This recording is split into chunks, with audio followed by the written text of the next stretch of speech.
English Fairy Tales, collected by Joseph Jacobs. Chapter 11. Cap o' Rushes. Well, there was once a very rich gentleman, and he'd 3 daughters, and he thought he'd see how fond they were of him. So he says to the first, "How much do you love me, my dear?" "Why," says she, "as I love my life."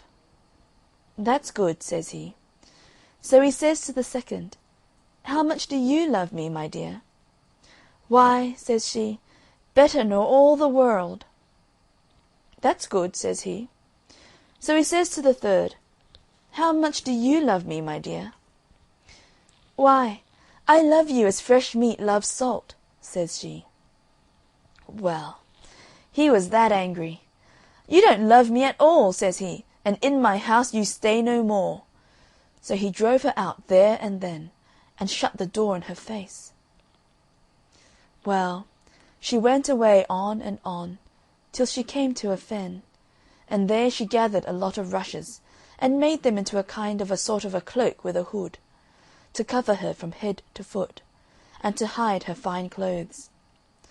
And then she went on, till she came to a great house. "Do you want a maid?" says she. "No, we don't," said they. "I haven't nowhere to go," says she, "and I ask no wages, and do any sort of work," says she. "Well," says they, "if you like to wash the pots and scrape the saucepans, you may stay," said they. So she stayed there and washed the pots, and scraped the saucepans, and did all the dirty work. And because she gave no name, they called her Cap o' Rushes. Well, one day there was to be a great dance a little way off, and the servants were allowed to go and look on at the grand people. Cap o' Rushes said she was too tired to go, so she stayed at home. But when they were gone, she offed with her cap o' rushes, and cleaned herself, and went to the dance, and no one there was so finely dressed as her. Well, who should be there but her master's son, and what should he do but fall in love with her the minute he set eyes on her. He wouldn't dance with any one else. But before the dance was done, Cap o' Rushes slipped off, and away she went home. And when the other maids came back, she was pretending to be asleep with her cap o' rushes on. Well, next morning they said to her, "You did miss a sight, Cap o' Rushes." "What was that?" says she. "Why, the beautifullest lady you ever see, dressed right gay and ga. The young master, he never took his eyes off her." "Well, I should have liked to have seen her," says Cap o' Rushes. "Well, there's to be another dance this evening, and perhaps she'll be there." But come the evening, Cap o' Rushes said she was too tired to go with them. Howsoever, when they were gone, she offed with her cap o' rushes, and cleaned herself, and away she went to the dance. The master's son had been reckoning on seeing her, and he danced with no one else, and never took his eyes off her. But before the dance was over, she slipped off, and home she went, and when the maids came back, she pretended to be asleep with her cap o' rushes on. Next day they said to her again, "Well, Cap o' Rushes, you should have been there to seen the lady. There she was again, gay and ga, and the young master, he never took his eyes off her." "Well, there," says she, "I should ha' liked to ha' seen her." "Well," says they, "there's a dance again this evening, and you must go with us, for she's sure to be there." Well, come this evening, Cap o' Rushes said she was too tired to go, and do what they would, she stayed at home.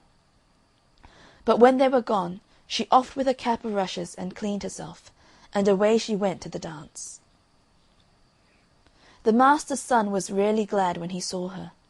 He danced with none but her, and never took his eyes off her.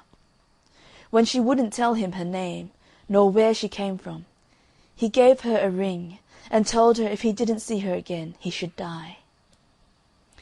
Well, before the dance was over, off she slipped, and home she went, and when the maids came home she was pretending to sleep with her cap o' rushes on.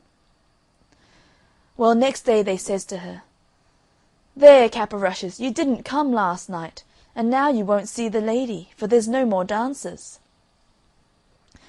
"Well, I should have really liked to have seen her," says she. The master's son, he tried every way to find out where the lady was gone. But go where he might, and ask whom he might, he never heard anything about her, and he got worse and worse for the love of her, till he had to keep his bed. "Make some gruel for the young master," they said to the cook. "He's dying for the love of the lady." The cook she set about making it when Cap o' Rushes came in. "What are you a-doing of?" says she. "I'm going to make some gruel for the young master," says the cook, "for he's dying for love of the lady." "Let me make it," says Cap o' Rushes. Well, the cook wouldn't at first, but at last she said yes, and Cap o' Rushes made the gruel. And when she had made it, she slipped the ring into it on the sly, before the cook took it upstairs. The young man he drank it, and then he saw the ring at the bottom. "Send for the cook," says he. So up she comes. "Who made this gruel here?" says he. "I did," says the cook, for she was frightened. And he looked at her. "No, you didn't," says he. "Say who did it, and you shan't be harmed." "Well, then, 'twas Cap o' Rushes," says she. "Send Cap o' Rushes here," says he. So Cap o' Rushes came. "Did you make my gruel?" says he. "Yes, I did," says she. "Where did you get this ring?" says he. "From him that gave it me," says she. "Who are you, then?" says the young man. "I'll show you," says she, and she offed with her Cap o' Rushes, and there she was in her beautiful clothes. Well, the master's son he got well very soon, and they were to be married in a little time. It was to be a very grand wedding, and every one was asked far and near. And Cap o' Rushes' father was asked, but she never told anybody who she was. But before the wedding she went to the cook, and says she, "I want you to dress every dish without a mite o' salt." "That'll be rare nasty," says the cook. "That doesn't signify," says she. "Very well," says the cook. Well, the wedding day came, and they were married.